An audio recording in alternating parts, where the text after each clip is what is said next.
சிவபுராணம் எல்லாரும் படிக்கிறது அற்புதமான பகுதி.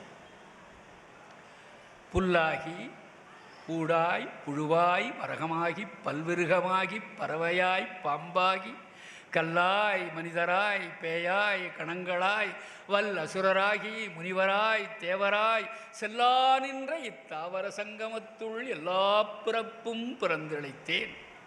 இதில் கல்லாய் என்று வருகிறது. மாணிக்க வாசகர் கல்லாய் பிறந்து இழைத்தேன் என்று சொல்லுகிறாரா? கல் விதை போட்டு முளைக்கிறதா? கல் வேர்வையிலிருந்து உண்டாகிறதா? கல் முட்டையிலிருந்து பிறக்கிறதா? கருவிலிருந்து பிறக்கிறதா? சைவ சித்தாந்தம் இந்த 4 வகையா பிறவியை சொல்லுது. 6 வகை உயிரிலும் கல் அடங்கவில்லை, 7 வகை பிறவியிலும் கல் அடங்கவில்லை, 4 வகை பிறப்பு முறையிலேயும் கல் அடங்கவில்லை. மாணிக்கவாசர் கல்லாய் மனிதராய் என்று பாடியிருப்பாரா? இன்னொரு கேள்வி வருகிறது. கல்லாய் மனிதராய் பிறந்து இழைத்தேன்னா, மனிதராக பிறந்தால் அவன் இழைப்பதற்கு மட்டும் உரியவனா? உயர்வதற்கு உரியவன் அல்லனா? 63 நாயன்மார்களும் மனிதர்களாக பிறந்துதானே இறைவன் திருவடியை அடைந்தவர்கள்.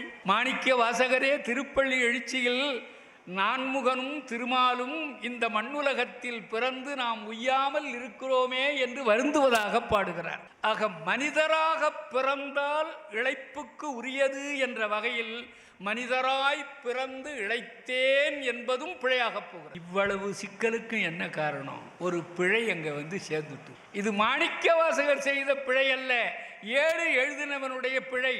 கல்லா மனிதராய் பேயாய் கணங்களாய் வல்லசுரராகி முனிவராய் தேவராய் செல்லா நின்ற இத்தாவர சங்கமத்துள் எல்லா பிறப்பும் பிறந்து இழைத்தேன்.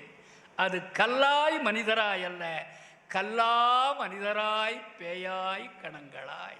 கல்லா மனத்து கடைப்பட்ட நாயேனை, கல்லாத புல்லறிவின் கடைப்பட்ட நாயேனை என்று 2 இடங்கள்ல கல்லாதவனாக நான் பிறந்து விட்டேன், இறைவனை பற்றி அறிந்து கொள்ளக்கூடிய கல்வி இல்லாதவனாக நான் பிறந்து விட்டேன், அதனால் இழைத்தேன் என்கிறார்.